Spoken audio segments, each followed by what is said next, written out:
Okay, we are ready to go today. Just a reminder, there is a new members class that is beginning today, and if you told Pastor Tommy you'd like to be part of that, or even if you didn't tell him but you want to be part of it, you are excused at this moment, and if you'll just go to down the hall that way to the room next to the library, okay? So if you plan to be in the new members class, that's what you need to do. Okay, good to have you out on a snowy day. What a blessed sight when you wake up and you look on the side of the mountain. You know we're heading toward that time of year, so thank God for the rain yesterday and for the snow. Let's open with the word of prayer. Our gracious Heavenly Father, we're so thankful for the exceeding abundant, over-the-top, matchless grace you show to us on a daily basis. We thank you that you are a powerful God. There is none like you. We thank you that you were pleased to give us your word so that we don't need to guess or just hope of what we would like to see in a God. But you've revealed yourself, and so our quest needs to be to simply say, what does the Bible say? What have you revealed about yourself so that we can worship you in spirit and in truth? We thank you for our KBC family. We especially would ask on behalf of Andrew and Marjorie and Zach and Jake and the teens as they're out for this weekend camping. We pray that you will keep them safe as they'll be traveling home here in a few hours.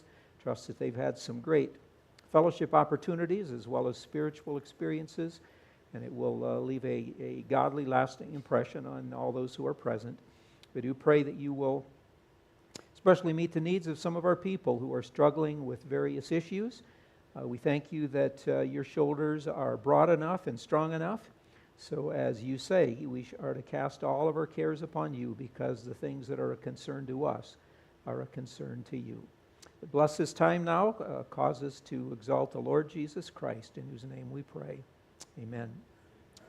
Okay, last week we never finished the handout. So if you did not get one from last week, if you'll let me know right away, I'll just give you one. So you will have one as we are on the back side. Let's see, you need an extra one there for your family.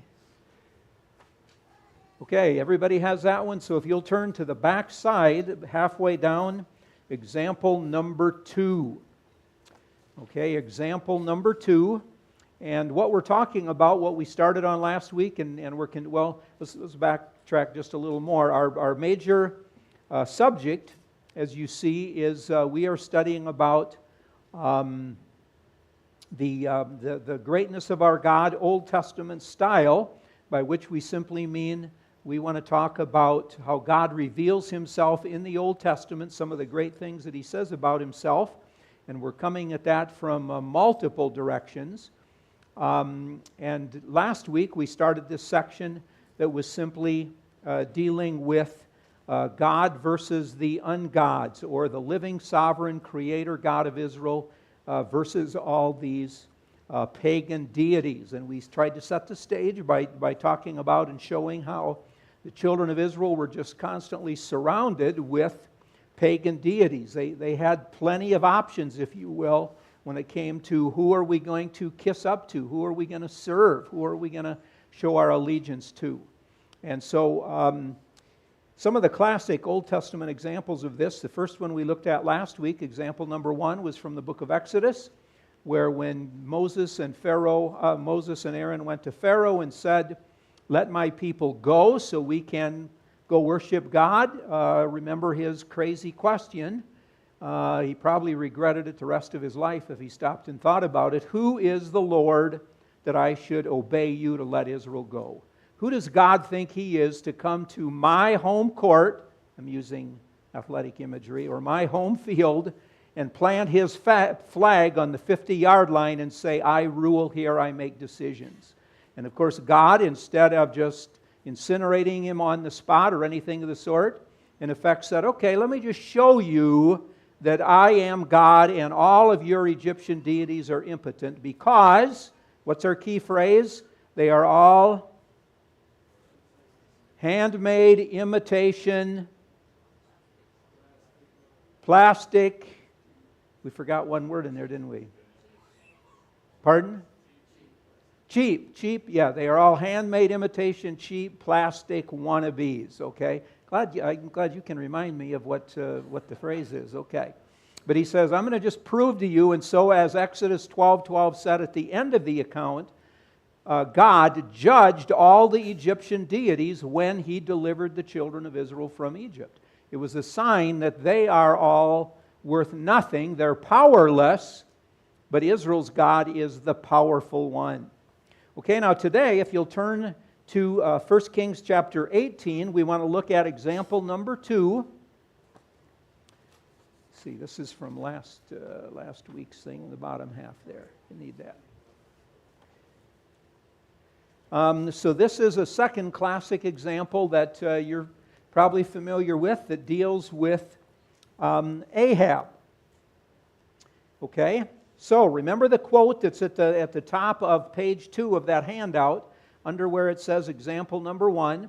I gave you this quote about there were 3 key periods in biblical history when miracles occurred. One was with Moses against the gods of Egypt, etc. The second one had to do with, under Elijah and Elisha, 860 to 800 BC, God's representatives depended upon his supernatural aid as they fought back against the Baalism of Jezebel. Okay? So this is now the second major time in biblical history where we see God displaying his glory and proving that he really is God and all these others are just ungods.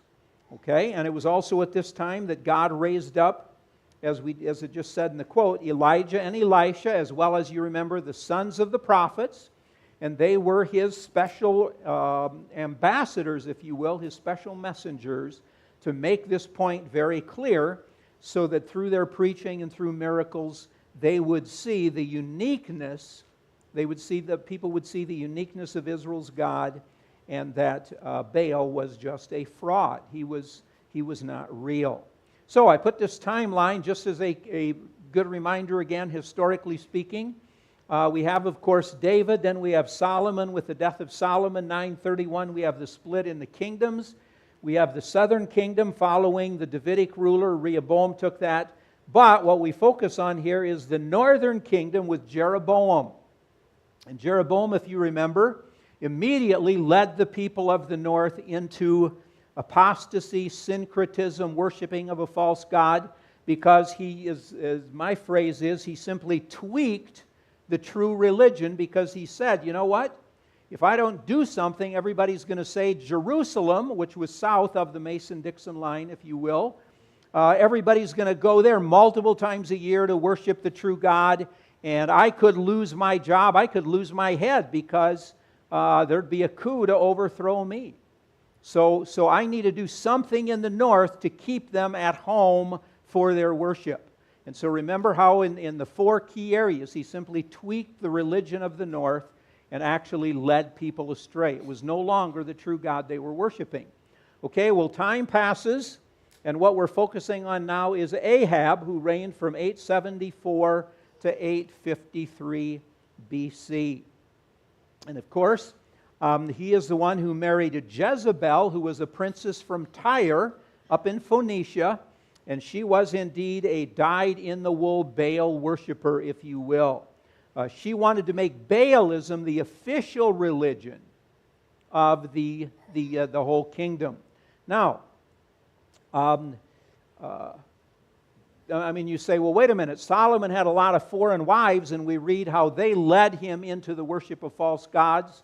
Or at least he simply, shall we say, almost said he kissed up to him.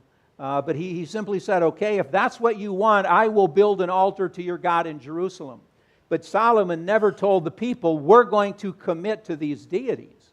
Now, when we come here to Ahab, we have now, so you have people in his kingdom who, on the one hand, shall we say, you have Yahweh, the true God. And there are still a few in the northern kingdom who remain faithful to God. But then you also have people who are Jeroboam worshipers, Jeroboamism. And then you have Jezebel and Baalism. And remember, of course, this had been introduced back here as well. Actually, it had been introduced in the country way back here. So now you have the people are just really messed up spiritually in that they're saying, well, who is the true God? Who am I really supposed to be worshiping? And of course, it is Jezebel who said, we are going to get rid of any kind of syncretism, and it's going to be out and out a country that is known for its Baal worship. Okay? So, that's setting the stage, and of course, this is when when Ahab came to Elijah and he said, you are the troubler of Israel. In other words, remember, Elijah had said there's going to be a drought in the land, and the drought came. And so he said, Elijah, you are the one who is the culprit because your behavior has brought this bad stuff upon our kingdom. And of course, Elijah flipped the coin over and he said, no, Ahab, he said, you are the troubler of Israel because you abandoned the true God, and you have, of course, remember, you can never live in a vacuum, spiritually or any other way. He said, you have gone after false deities. And therefore, that's the whole reason why things have happened in the land as they have. And so, this is when Elijah said, okay, I'm going to challenge you. You bring the 450 prophets of Baal. You bring the 400 prophets of Asherah.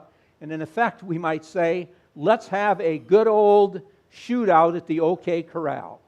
Okay? Let's see, who really is God? Is this really the God you should be worshiping? Or is this God the one you should be worshiping? So he said, let's go to Mount Carmel, which seems to have a major significance for Baal worshipers and Baalism, as well as it had some significance for the worshipers of the true God. And he said, you show up and we will simply have this contest and we will see who is the true God. So the test that Elijah proposed was, we'll each build an altar. You'll build one altar for Baal, I'll build an altar for the true God. And whichever God lights the fire, whichever God can make the sacrifice smoke, if you will, he is the true God. Now, stop and think of, shall we say, the advantage that the worshipers of Baal had. I say advantage in quotes, but remember, Baal was supposedly not only the fertility deity, but he was the god of fire, the god of lightning, the god of rain, the god of the storm. So, I mean, if any Baal deity, because remember, when we talk about Baalism, we're talking about multiplicity of deities. I mean, if any Baal deity, or if any Canaanite deity could put on a good show on Mount Carmel, it was this God, because this was his key area. This is the area he specialized in. And so, Elijah simply says, okay. He says, let's put your God to the test. Let's just see what really is going on here. So we told the Baal worshipers, you go first. Okay? So they came, they built their altar. And then we're told that they prayed to Baal from morning to noon. They leaped or they danced around the altar to try and get his attention. And after multiple hours of this and nothing was happening, Elijah just mocked them. Okay? And he simply said, you know what? He said, you need to cry louder because your God is busy with other things. He might even be taking an afternoon nap. Now this is where you're not sure if you should laugh or cry at the stupidity of the Baal worshipers. Because what did they do? They said, that might be true. We need to cry louder because maybe our God really is off running an errand or he's taking a nap and we've got to get his attention. They even went to the extreme of lacerating themselves, cutting themselves, bleeding because they thought that would get the attention of our God. So what better way could we go about this than that? Okay? And that went on for multiple hours in the afternoon. And again, that was all to no avail. So here they were. These Baal worshipers, shall we say, had the stage for the whole day.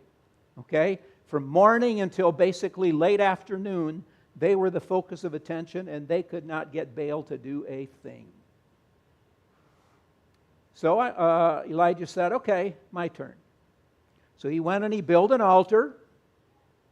Now this is where you know his mind had been messed with because he said, you know what I'm going to do? I'm going to pour some water on this. Hint, if you're going to grill charcoal or grill steaks in your backyard with charcoal, don't pour water on it before you start. That puts you at a distinct disadvantage, okay? So they brought 4 barrels and poured it on the sacrifice. He said, that's not enough. Do it again. Another 4 barrels.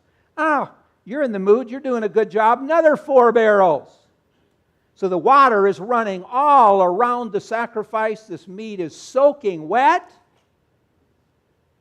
But he didn't say, okay, got to give it several hours to dry out or anything. He simply said, okay, God, you know that you're the true God. I know you're the true God. So he simply said, vindicate or validate that you really are real and that you're the God of fire, that you are the God who is in control of the weather. Vindicate me as your prophet, and he says also help the people realize they can still repent.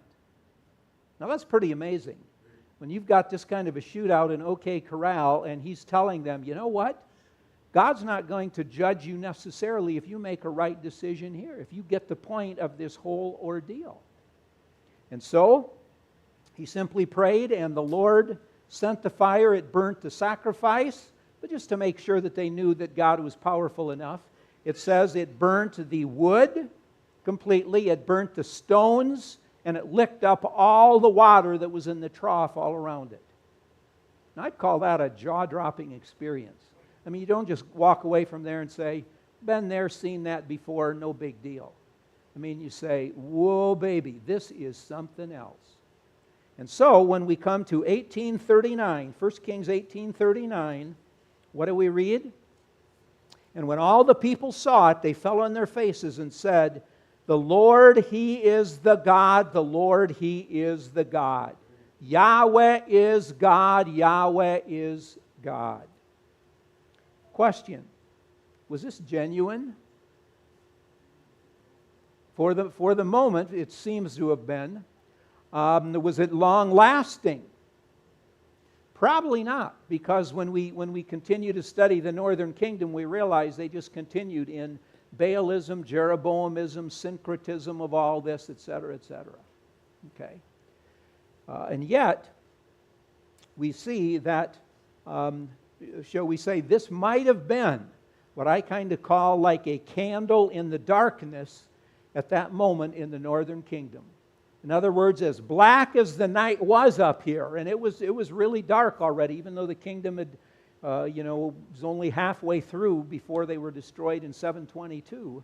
Yet there was that little bit of a candlelight, if you will, flickering in the darkness. And hopefully some of those who were there that day and made this confession actually came out stronger without wavering. Because remember what Elijah had said before this started. He simply told the people, he said, how long are you going to limp between these opinions?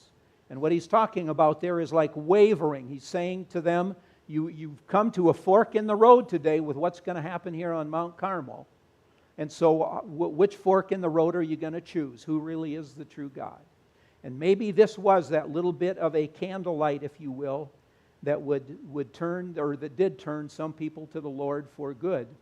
And it was just reprieve, if you will, so the judgment of God didn't come sooner to the northern kingdom.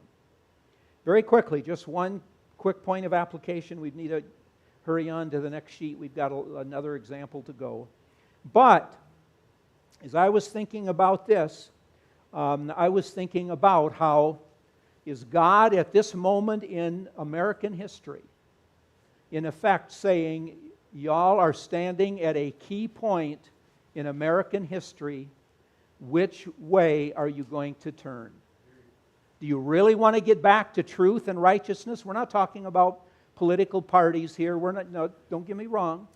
But do you really want a nation that is built on truth and righteousness and justice and concern? Or do you want a nation built on the exact opposite? And I couldn't help but think with recent things. The way for years we've had cancel culture, an environment of cancel culture, etc.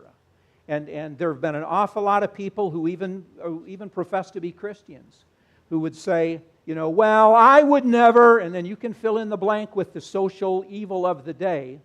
And they say, I would never do that, but if somebody else wants to do it, who am I to say that that's not what we should have in our country? And you know what? That is not a biblical response to have. That is not a biblical response. There is truth and there is error.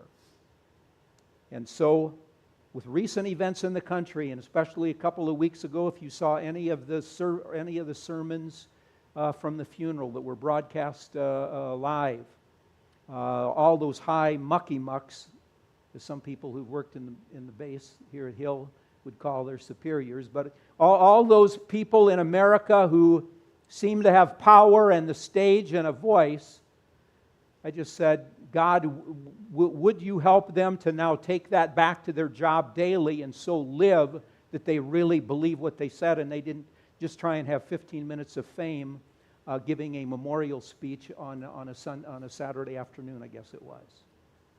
And could that be a defining moment in American history where people all of a sudden say, we're not going to go for this evilness and say, well, I would never do it, but if other people want to do it, that's okay. No, you can't have a nation like that. We're at a fork in the road. What do we want our nation to be like, and what are we going to stand up for, and what are we going to come out publicly and advocate? And there's a right way and a wrong way to do it. But dear people, we need to do it. We need to do it. If God's people are not those who stand up for truth and righteousness and biblical morality, nobody's going to do it.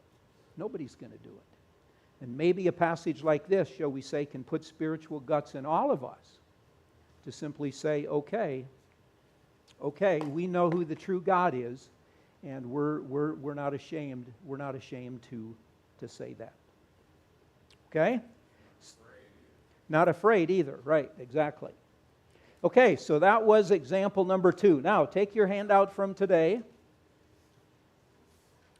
Take your handout from today, and we're going to continue with another illustration in this same vein. And this is, as you see at the top of your sheet, example number 3 of this living, sovereign, creator God of Israel versus the ungods of the nations. And this is recorded in 2 Kings chapter 18. So if you'll now turn back to 2 Kings 18, we want to look at this example from the life of Hezekiah. And as you also see on your sheet, and if you didn't get a sheet coming in today, be sure you get up and get one because they're back there. These events are also cross-referenced, 2 Chronicles 32 and Isaiah 36 and 37. Now, we're going to see many similarities in this contest between God and the ungods. It's going to involve a king. First example we saw in Exodus 5 to 15 was with a foreign king. This is going to be with a foreign king, Sennacherib, an Assyrian king. There's going to be a challenge that was instituted by the foreigner, if you will, as it was in Egypt, so also with this one. And in all 3 of these accounts now, there's going to be a miracle involved. Okay? There are plenty of others as well, but just so you kind of see how these are all going together. Now, as we study this account, there is great value in knowing history or a timeline, map work, and also, shall we say, archaeology, because all these things are going to come into play. All these things are going to come into play as we try and set the stage or get the backdrop for the story. Okay? So, let me just give this kind of beware as I start. The chronology for this particular time in Israel's history is difficult, shall we say it's sticky. And I say this just so if you happen to have a study Bible and you read some notes where the writer says something a little bit different than the way I say it or whatever, I mean, he has a right to put his errors in print if he wants to, but no, I mean, this can be difficult at times, so just realize that and say, okay, he's coming at it from a little different way, and maybe this one event had an additional thing to it that we didn't talk about today, and I'm going to be going to summarize an awful lot of material as well. But it is amazing of the wonderful archaeology, or wonderful archaeological items we have that go right along with what this is saying. In other words, just adding a little bit of additional information here, clarifying what the biblical text means, etc. So this is really great. Now, we do need to start off, first of all, as you see on your sheet, with some map work. Okay? So let's draw our patented map here. Over here we have the Mediterranean Sea. Then down here we have the Dead Sea, and we go up to the Sea of Galilee. Okay, so some things we need to be noticing here are the northern kingdom and the southern kingdom. Okay, so up here is the northern kingdom in Israel that we just talked about. Here is the southern kingdom. We also will need to be keenly aware of Assyria. Okay, so if we go basically pretty much straight across from here, we have the Assyrian Empire, or Assyria, and here is Nineveh, the capital. Okay, so that's going to come majorly into play with what we are talking about.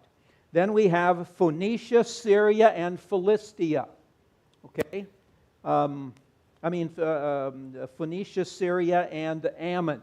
So we have Phoenicia. The Phoenicians are up here on the coast. The Syrians are up here. We have the Moabites, who are over here. We have the Ammonites, who are over here. We have the Philistines, who are down here. We have Egypt, who is down here. And let's see, have we missed anything else? Well, we could add Ethiopia or Cush. Ethiopia or Cush is south of Egypt. Okay? So this is the international picture, and all this is going to come into play with this particular text and with this clash of God versus the gods. Okay, and then for a timeline, a big overview, notice if you will on your sheet there, the key dates in the northern kingdom. You might circle the 722 BC, where it says the northern kingdom falls. And then you might also want to notice where Hezekiah begins his reign in 715. And that's when he actually began his sole reign. Before that, he actually was co-reigning, a co-regency with his son for a few years. But then notice those 5 Assyrian kings. And again, this is really amazing when you see how God names the kings of these foreign countries. And when we read their history, how everything just meshes like hand in glove. So we start off with Tiglath-Pileser III, way back there in 745 to 727. But it is during his time when he begins to make the raids over here on the northern kingdom and all these other kingdoms that are up there. So he's the Assyrian king. He's the Assyrian king who starts all this, if you will. And then we have Shalmaneser, and by the way, sometimes at certain places in the Bible, he's also called like Tilgath-Pilneser, but that's the same guy as Tiglath-Pileser, okay? Then you have Shalmaneser V, and notice 727 to 722. 722 is when the northern kingdom falls. So Shalmaneser is actually the one who began the siege, because there was a 3-year siege on the capital city of Samaria, where the Assyrian army simply camped around them, and in effect, a siege meant you're telling the country you're trying, or the people you're trying to take, I can wait you out. If I simply cut off from you all supplies, all communication from the outside world, I can sit out here and wait longer out here than you can wait in there, because the day will come when you're going to need supplies, etc., and you're not going to have access to them. He started it, but he died in the process. So we have Sargon II, 722 to 705. Sargon is really the one, I think, in the Assyrian records who takes credit for it, because he was the one who, should we say, on the day when the northern kingdom people opened the city gates, he was the one who was there to go in. And then we have Sennacherib, 705 to 681. Now he's the one that is really going to come into play today, that's really going to blaspheme the God of Israel. And then when he is killed while he's worshiping his god. His son Esarhaddon, 681 to 669, is going to take over. So, again, just a little bit of ancient Near Eastern history here really begins to fill things in as to how this is going to play out. So, as we see with like a map, a timeline, etc., it is amazing how God frames this story, if you will, because this is a story of international politics. This is a story of world rulers. This is a story of military machines. And it's amazing how God combines all that stuff in one Bible story to make the point that He is God, He alone is God, there is absolutely none other. Now, all this material is actually as well a lead-up to Hezekiah's prayer. We're going to notice that in passing as we come toward the end, but Hezekiah's prayer is one of the great prayers of the Old Testament, although in our English Bibles it's only about 5 verses long. Okay? And so as you see, I've laid it out on your sheet with like 1, 2, 3, 4, 5, 6, etc. We basically want to walk through some steps that lead up to, if you will, Hezekiah's prayer. Because let's just pretend, kind of like this, that here is Hezekiah, and we see him in a room all alone. There's nothing else in the room. He's all alone, and he's crying out to God for help. And of course, if we see somebody like that, and let's just pretend you would hear somebody in KBC. You'd have some way of being there in the room with them when they're all alone, nothing else, and they cry out to God for help, and you might scratch your head and say, wonder why he or she is asking God for this. I wonder why he or she would say this in their prayer. But if you knew more of the background, then you might say, oh, now I know, because they're struggling with children in this issue. That's why they prayed this way. And they're having a hard time on their job. That's why they added this phrase. You know, and all of a sudden things begin to make sense. And so by walking through these 6, 7 points or so, hopefully it's kind of like with every point we are bringing something else and putting it on stage to fill the room, so then all of a sudden, when we hear the prayer of this individual, we say, this is an incredible prayer. It perfectly fits everything we see that's happening. It's no wonder he asked for what he did in the way that he did. So, number 1, quickly, Assyria, remember, was the number 1 power in the ancient Near East from about 850 to 612. Okay, so from about 850 to 612, they were the scourge of the ancient Near East. And it was in 612 when their capital Nineveh fell to Babylon. Okay? And supposedly it was impregnable. Supposedly there was no way this greased war machine could ever come to an end. But actually one of the reasons they did was because they had lost so many of their men in battle and they weren't replenished that after a while it just got to a point they didn't have all that many warriors to fight anymore. Okay? But for about 2.5 centuries or so, they really were this plague of the ancient Near East. So, when you think of this Assyrian war machine, as I put on your sheet, think of murder, steal, maim, starve, disperse, or deport. I mean, they had a no-holds-barred techniques to what they were going to do. And I think, and again, as I study passages like this, I always like to think of it in a modern-day context, where you're thinking of wars going on, when you're thinking of the kingpins, those who think they're really in control, when you think of all the other things that are going on around them and in other countries, which country is siding with this country, which country is siding with the other country, etc. Well, when you think of the Assyrians in modern day terms, I would say think of like ISIS, or think of Boko Haram, that very ungodly, no-holds-barred people in Africa who've destroyed missionaries, destroyed Christians, wiped out entire villages. Or think of even Hamas, where it's a matter of we don't care about our people as long as we basically keep control and we get what we want and we get all these other local yokels who are going to fund what we want to do. Okay? Well, that's... Pardon? They're never, that's true, but they think they are. But that's what the Assyrian Empire was like. Okay? So, that's the first point. Secondly, Hezekiah's father Ahaz had followed a pro-Assyrian policy.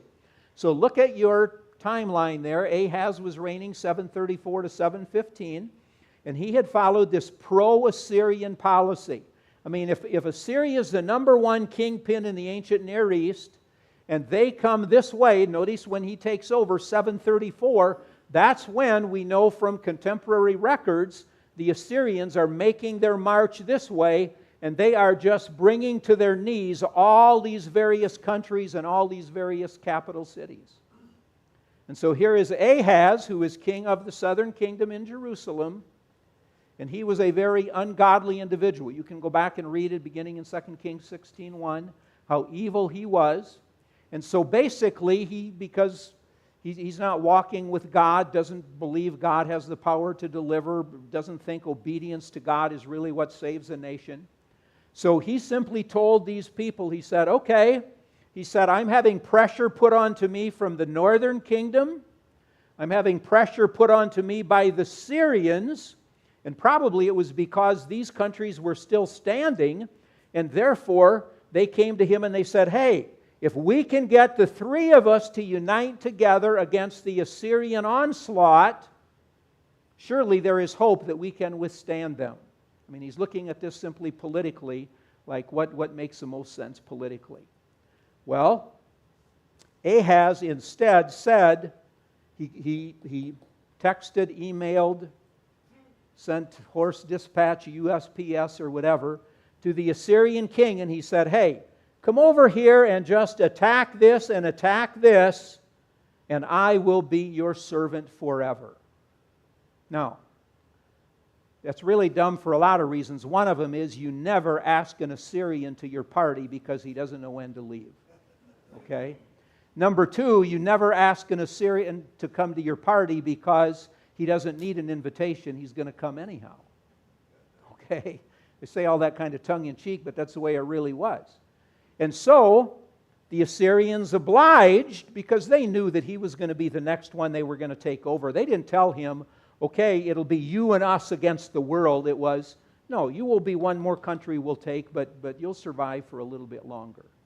Well, not only did Ahaz do that, paid them off, but then he went up here to was it Damascus in Syria, and while he was there, he saw an altar, probably an Assyrian altar, and he said, you know what?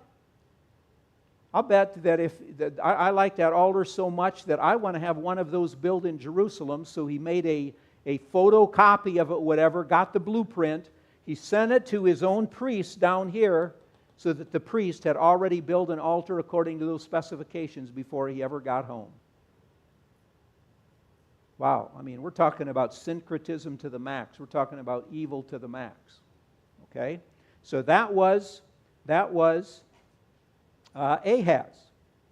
And of course, this is the time then, when you put it together, this was the time, 722, when the northern kingdom, when the Assyrians came down and Sargon II took the northern kingdom. Number 3, Ahaz was then succeeded by his son, named Hezekiah, and so as we come to 2 Kings 18, the beginning of the chapter tells us that he was a good king, he was godly, and it even uses the phrase that he's compared to David. He followed in the ways of David. Now that's the hint that here we do have a really godly king. Here we have somebody who really wants to serve the true God.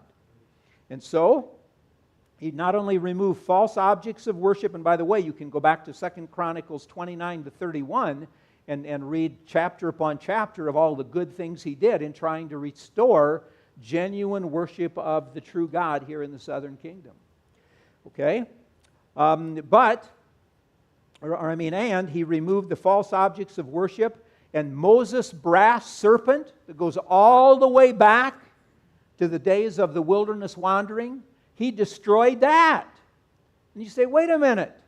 That was an amazing teaching tool that God had used concerning his power to deliver, etc. But Hezekiah said, you people have made it an object of worship. You are so used to having something in front of your eyes when you worship that you've started actually syncretism. You're starting to worship just like Baal worshipers do.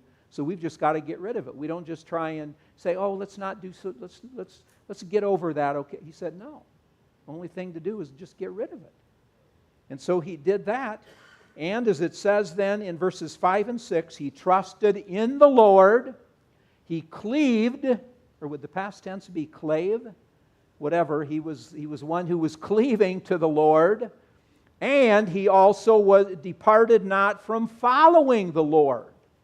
Now, those are key things to notice in light of what we're going to see as the story continues.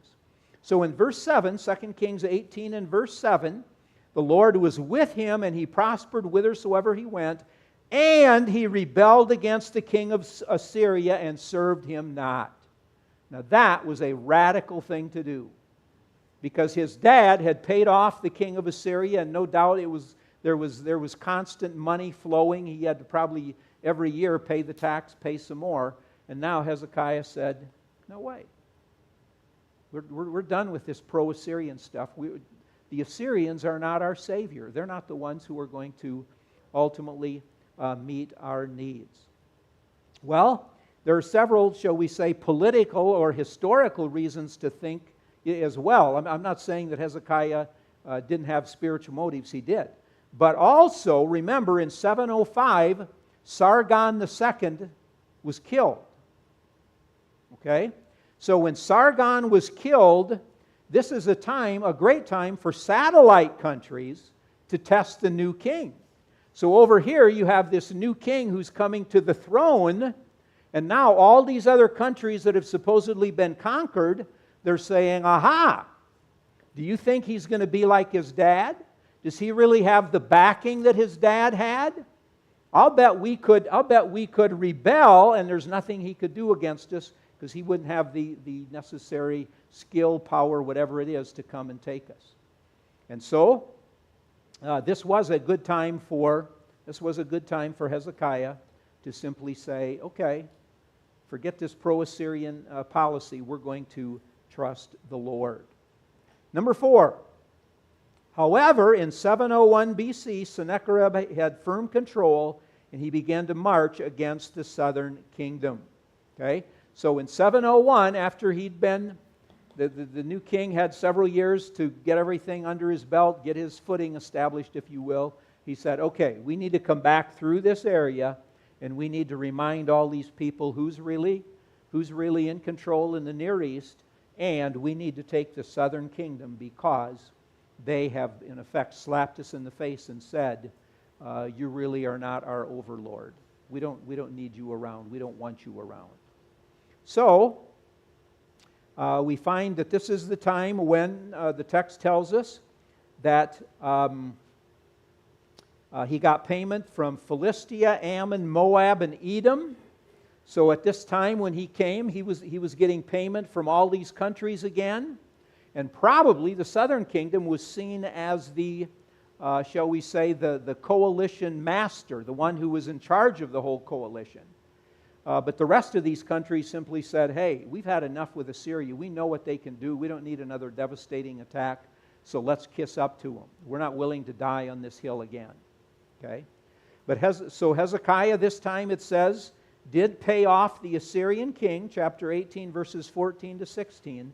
But again, here's where we're not exactly sure what's going on with all this. Perhaps he didn't pay enough. So even after he paid something, the Assyrian king said, that's a mere pittance, cough up some more. Or maybe Hezekiah rebelled again because Sennacherib said, I'm going to come and I'm going to destroy you now. I just don't want your money. I want the city. I'm going to wipe you out and make this an Assyrian province.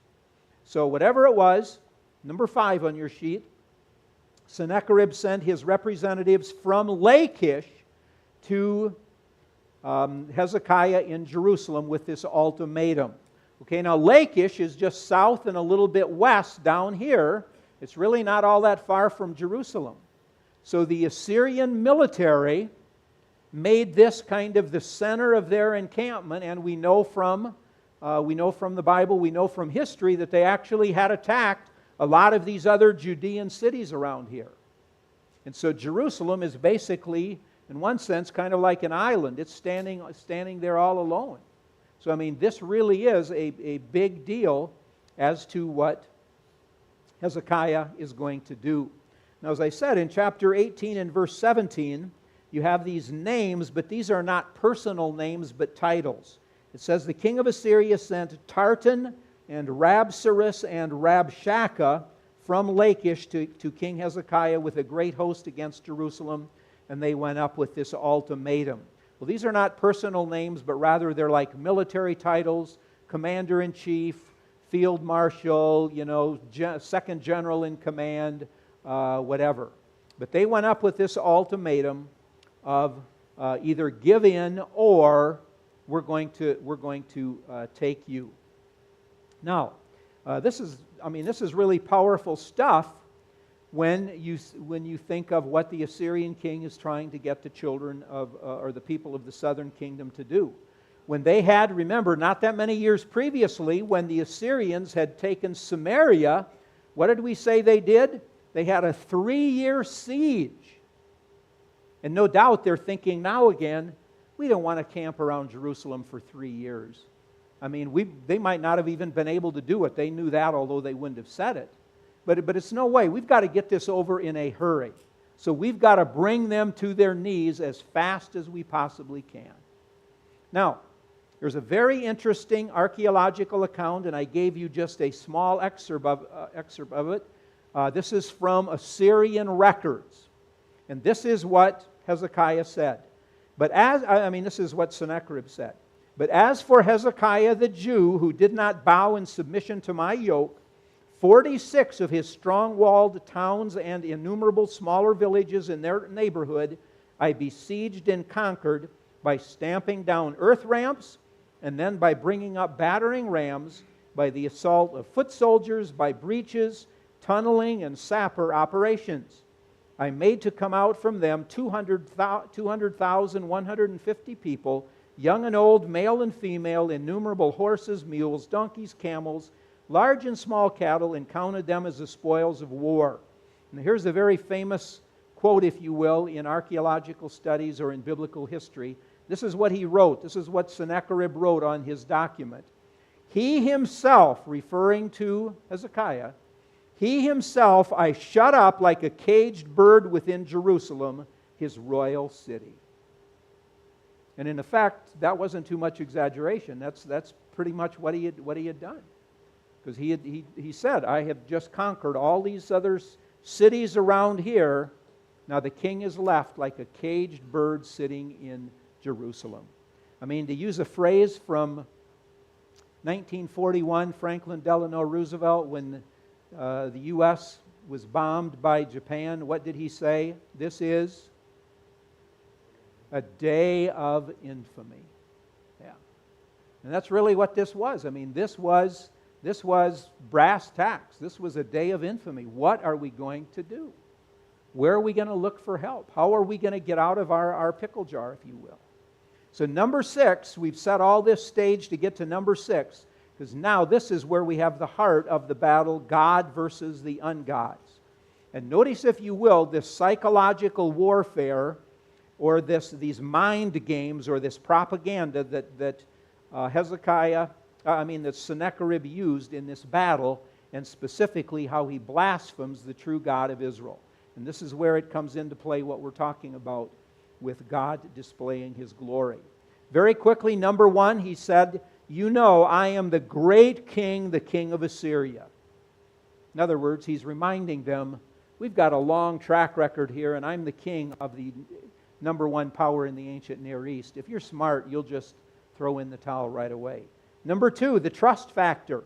Don't have time to read all these verses. I gave you the references. He kept saying, on what are you trusting? Where are you looking for help? Who in the world do you think that you could lean on and get out of this difficult situation you're in?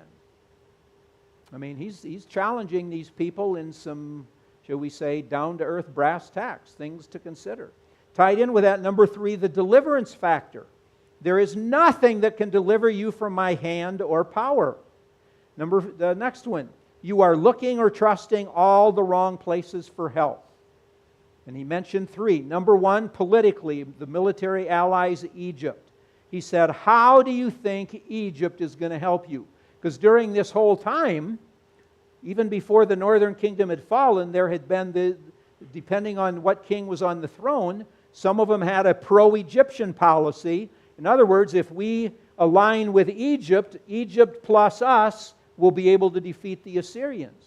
Others said, no, Egypt is starting to get a little strong. If we tie in with Assyria, then we can defeat the Egyptians, so we won't have another major power on our southern border. And so now he's playing on that fact, and he's saying, are you going to be pro-Egyptian? Do you really believe Egypt can get you out of this dilemma that you're in? Well, he also played on a second thing. He said, your military is pathetic. What he seems to be saying in verse 23 is, he said, you don't even have enough manly men. By the way, he said, if you have 2,000 of them, have them step forward and I'll give you 2,000 horses for them to sit on so they can fight. I mean, man, he's really slamming them. Where's the men in your kingdom? You don't have any. Number 3, now this is where he passes the limit. He says, your God is impotent. He says, your God will never get you out of this because it's the Assyrian deities who have displayed their power. How else do you think we've conquered everything? It's because our gods are superior to your God. You'd think throughout history that people would know better than to taunt God, right? Mock God, make fun of God, put God to a challenge. Well, this was an unsaved mind. I put a neat quote on your sheet. For the Assyrian to place God on the same plane with all those other non-beings was a category mistake of major proportions. So he reproached the Lord, that is, he taunted the Lord as if to say, I dare you to prove that you really are greater than my gods. He blasphemed God, he raged against God, and then in 1825, he says, I even have divine sanction from your God to attack you. Now, we know from Assyrian writings, this was a pretty standard ploy they used when they conquered these other countries. Because remember, every country had their war god or their god who supposedly protected them. And so when they would come to a country, they would simply say, oh, our war god is greater than your war god, and so we don't need to do too much destruction. Why don't you just sign here on the dotted line and you know, we won't be as ferocious with you. Well, that's exactly what they're trying to do right here when they simply say that our God is superior to your God. And I mean, because they had this greased war machine, who were you to debate that? If it wasn't true, why did they seem to win? Why were they the number one power in the world for 2.5 centuries? So that's a mind game. That's propaganda. And then they said the gods of other nations are impotent against us. When you read 1833, 34, 35, and 19, 12 to 13, we don't have time to put all those cities on a map, but if you look, basically all of those cities are somewhere right up here in this region, because when the Assyrian war machine left Nineveh, it was just one city after another city that they would go to, and they would simply take that city. And so he says, look at all these other nations and their gods. Which god of any of these nations was able to defeat us? And if you're a Jew and you've been reading the Jerusalem Post, you knew what the answer was. None of those gods were able to defeat them. The Assyrians defeated every one of them. Okay? So this is some pretty powerful propaganda. And then this one, Hezekiah is deceiving you, but tell Hezekiah not to let the God in whom you trust deceive you. So not only now is he slurring the king of the south, Hezekiah, he's slurring God as well, saying, God is deceiving you when he tells you he can get you out of this pickle jar. Ain't going to happen. Ain't going to happen. And finally, he says this is all common information for everybody and not just the political or military elite. Because the Judeans here said, hey, don't say this in Hebrew for everybody to understand. Say it in Aramaic. The King James Version uses the word Syrian language, but it's Aramaic. Aramaic was the lingua franca. That was basically the international trade language of the day. So he is he is simply saying, no. These Assyrian warriors are simply saying, we want everybody to hear it. This isn't just for your military captains to hear. We want to incite fear in the entire Jerusalem population.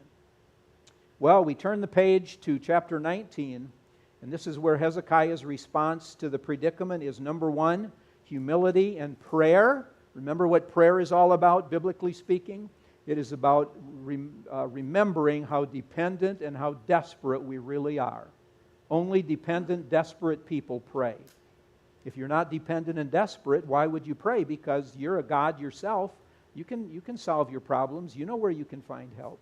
But when you realize how helpless and hopeless you are in and of yourself, that's when you scream to God. Isaiah prophesied a very clear deliverance from Assyria in chapter 19, verses 6 to 7. In one sense, it's a very generic prophecy, but his whole point is, God says, I've got this figured out. You just trust me and you will be delivered. And number three, third thing, in the meantime, Sennacherib was distracted by commotion in the south, Libnah down in Ethiopia, so he sent another contingent to Jerusalem to blaspheme God's power. So in other words, something got his attention down here for a little bit that he said, wait a minute, I need to go down here and try and solve this problem. But I need to make sure the people in Jerusalem don't think, oh, he left and he's not coming back. So he sent another contingent, or he sent the same contingent a second time to Jerusalem.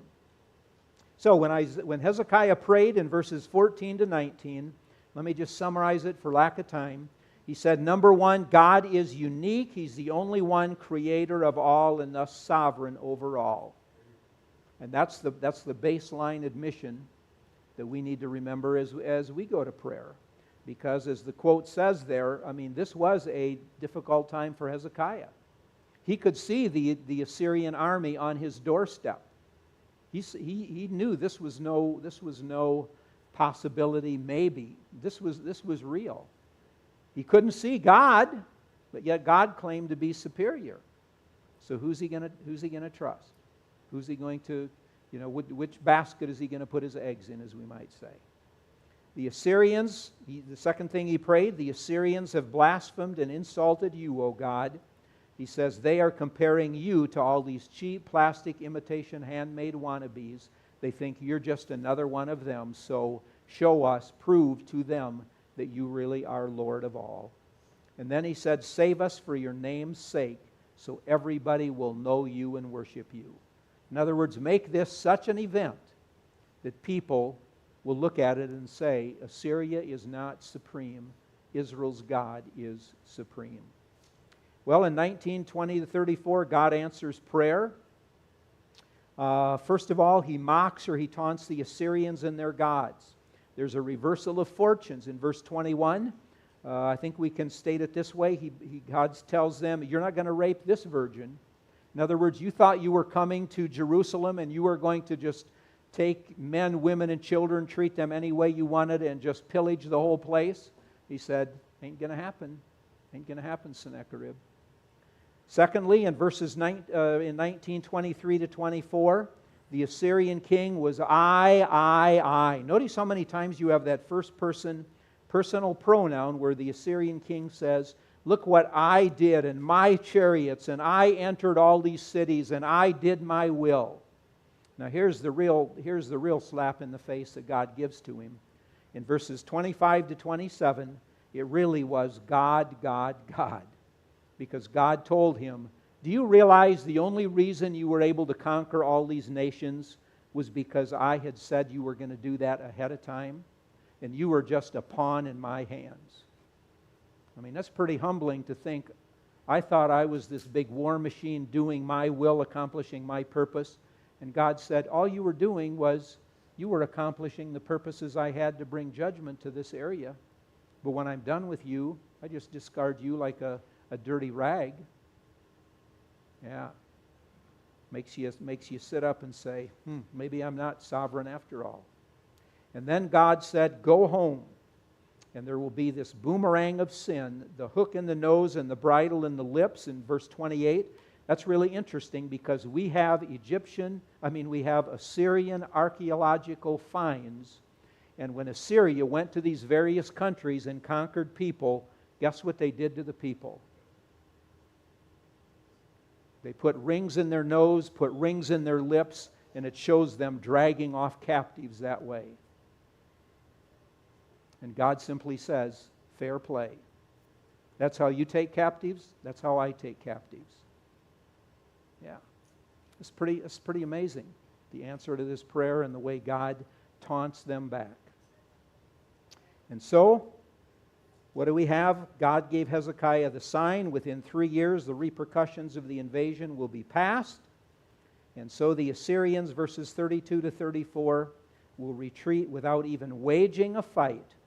And so we read there that God answered prayer for 2 reasons. Number one, because of his own reputation. In other words, he was validating or vindicating. He was supreme to all the Assyrian deities. And number two, because of his faithfulness to David's, to the Davidic covenant, to the promises he made to David. And dear people, as you read the Old Testament, I would challenge you to see how many times those are the 2 bases upon which God answers prayer. He doesn't do it because I'm a goody-goody and deserve it because I did so much for him this last week that without me, what would he ever have done? He answers prayers because he is a faithful God and to validate the fact that he really is God and there is none other. Verses 35 to 37, 185,000 Assyrians were killed by the angel of the Lord. As I put a couple of quotes there, this indeed was a miracle. Some writers want to say, oh no, that was just a plague or a pestilence. No way in the world. You don't have 185,000 killed overnight by stomach flu or because they ate too much spoiled pizza at their party or something. This was an act of God. And then, verse 37, actually there's about 20 years between verses 36 and 37, because Sennacherib went home, shall we say, with his tail between his legs. But it was about 20 years later until when he was worshiping in the temple of one of his gods, probably Marduk, that we're told 2 of his sons came and killed him. It was probably what I put on your sheet, I believe, an heir coup. In other words, they knew their dad was getting old. Who's going to be heir to the throne? So there was this coup by some of them to try and put themselves on the throne or to make sure somebody else didn't get it.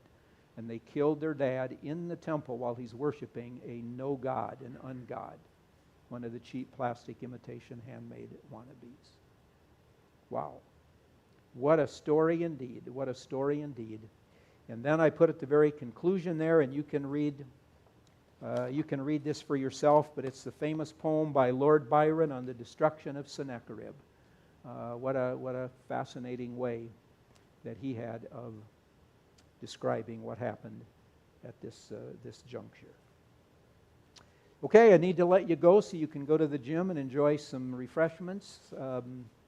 First Sunday of the month, this is the day for fellowship, so hope you will go there, have a good time talking to people. Be back in 25 minutes for the morning service. And by the way, be praying for Gabe, as Gabe is going to be our Sunday school teacher next week and lead us in a passage. Okay, Lord bless you.